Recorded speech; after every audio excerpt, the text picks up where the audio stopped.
Hey, what's up, you stupid dumb pendejas, and welcome back. So for this video, I am starting to take a more serious toll when it comes to my life. So as a junior who attends university, I'm gonna give you some college advice, and I'm gonna give it to you straight up. I'm not gonna sugarcoat you anything that pisses me off or anything that I've learned throughout the years. I'm gonna give to you, okay, babies?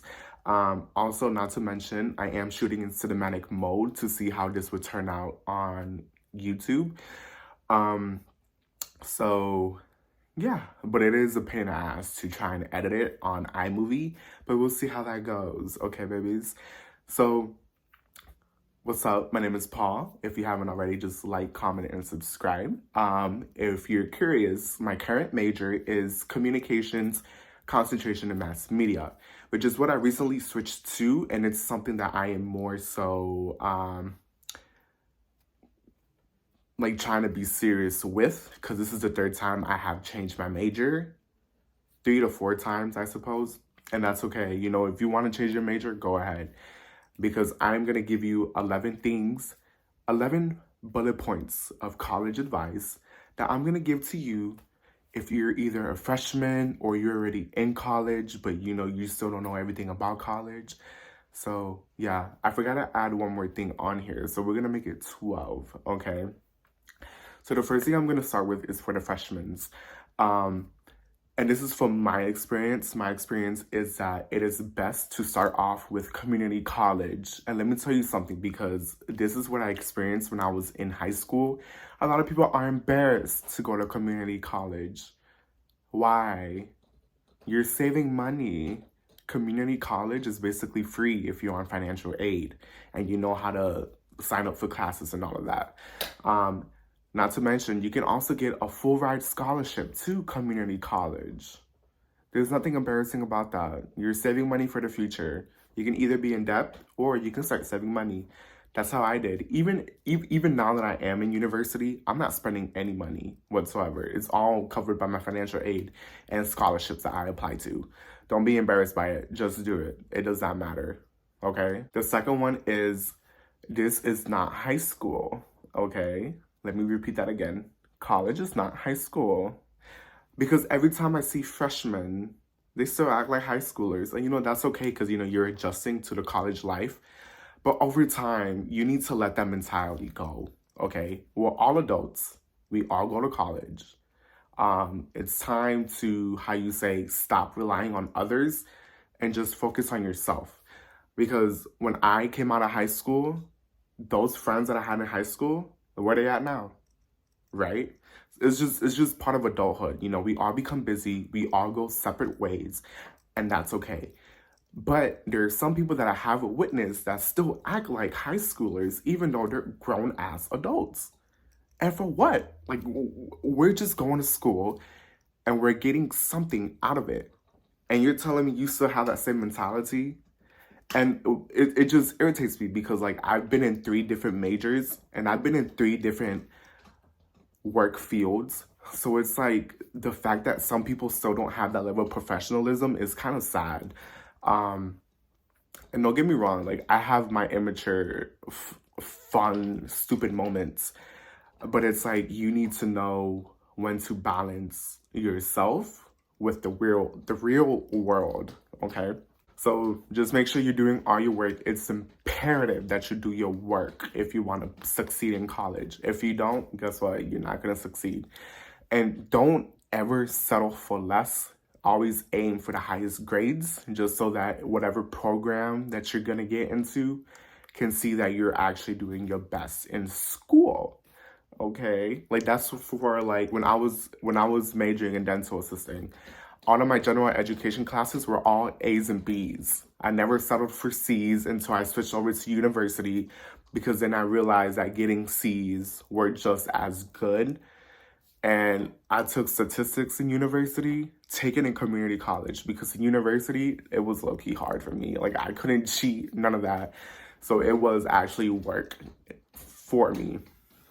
The third one is, never stay up late for an assignment, and here's why. So what happens when you stay up late for an assignment and you're tired? you start to accumulate stress. And that's not good for you, baby, okay? Never stay up late for an assignment. I have never the one time I have stayed up late for assignments was when I was a dental assistant, and then I realized that it's not worth it, okay? This is mainly for like your general education classes. Don't stay up late for it. Don't stress over it.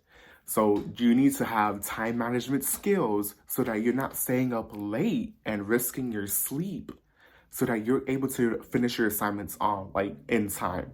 So what I do is that once the assignment is posted, I start doing little by little every single day so I can finish it either before the due date or a few hours before it's due.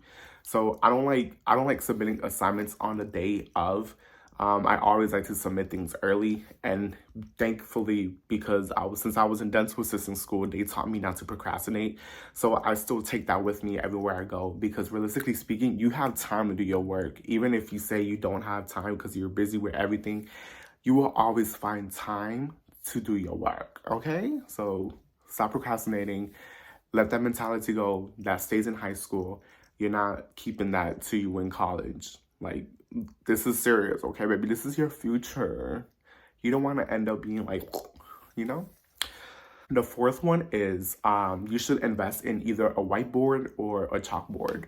And this is because how I do it is that I would like put like a list of my classes and what assignments is due. Like, for example, if there's a quiz due for one class, I just write the class name, and then I put quiz next to it, and then I put like a little box so I can check it off if I do it. So I would do that. I still do that to this day. I do it for all my classes. I just write down a list of the classes and then the assignments. And then if I'm done with it, then I check it off. Whichever one's due first is what I do first. Whichever one's due later, then I do pretty much last. The fifth one is utilize flashcards, okay?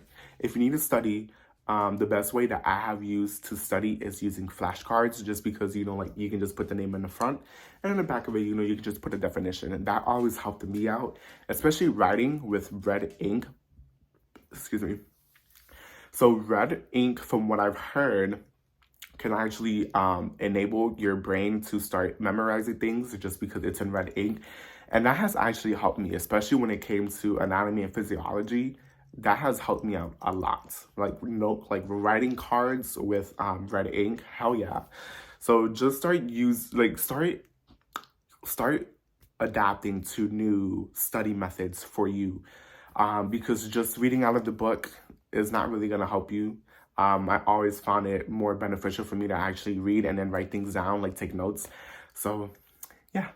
The sixth one, and this is very important, don't hang around friends that are not going to promote your well-being.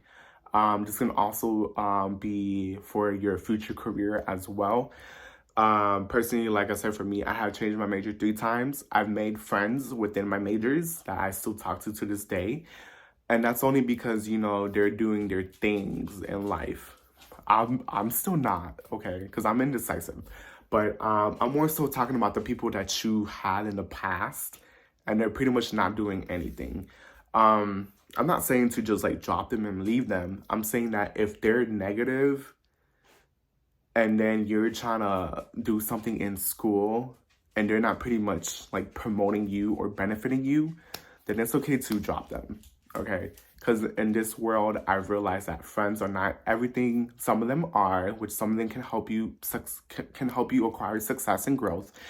But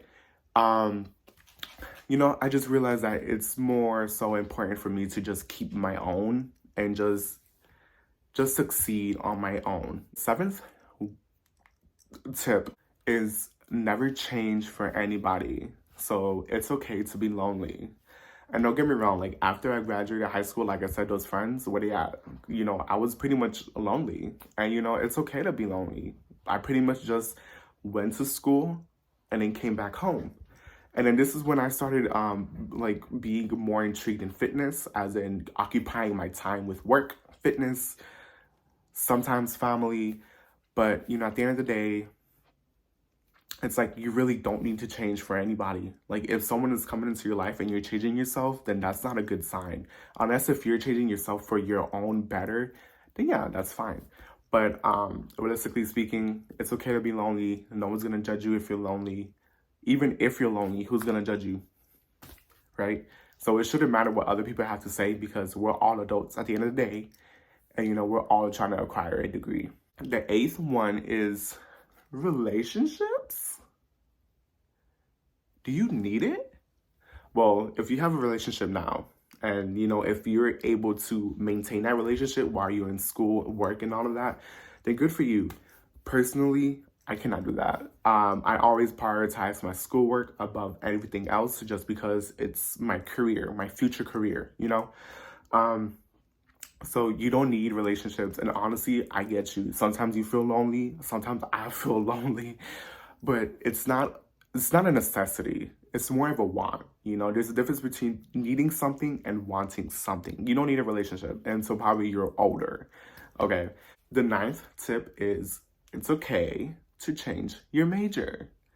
And let me tell you, because I am so indecisive, but I have put my foot out there in different career paths that I finally understood what I want to do. And that's okay. We all go through that. I can tell you right now, my first major was paralegal studies. I did not like it. After the first semester, I changed it. My second major was dental assisting. I was in it. I liked it during school. And then once I was actually working out in the field, I did not like it. So I changed it. Like I said, I experienced it. That's okay. I decided to change it. And then my third major was social work. After actually being accepted into the program and experiencing it, like the school portion, I realized it was not for me. My heart was not in it anymore for social work, but I still do enjoy interacting with people. So then I changed it to communications, concentration in mass media. And I changed it because I realized that I do like social media. I like seeing what other people do on social media. So I wanted to just change my major into something media related. So here we are. I mean, if you have not seen my TikToks, I have way different than I do on here. So the 10th tip is to research your professors before actually adding the class. And I forgot what website it is. I think it's ratemyprofessors.com.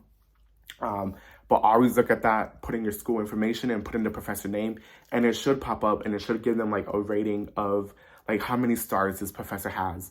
Personally, I always go for the professors that give the less assignments just because I don't want to stress myself out. And so sometimes the professors with less assignments usually have a lower rating. And honestly, I don't know why people bash them for not giving them assignments. Like, you have a whole book, read a book. But personally, I don't like assignments. So yeah, always check for professors before adding classes. Don't overstress yourself. The 11th tip is always ask for help when needed. And it's okay to ask for help. I feel you, baby. Personally, I am a shy person and I have social anxiety sometimes. So it's like, I don't like coming up to people and asking for help. I mainly prefer communicating over email or text message. So yeah, I mean, regardless, I'm still asking someone for help. And that's okay. Always ask for help. If you don't know what's going on or if you don't know anything, you can either ask your professors for help or an advisor. Because at one point, they were in your shoes, but it's different times. So they may not know how to act towards a young person during this time, but you can always adjust yourself and learn on your own. I have always learned on my own through errors and mistakes. So it's okay. You're not alone. The last step, and this is very important, this is the 12th tip, whatever, is don't overstress yourself, but make sure you always have self-care days.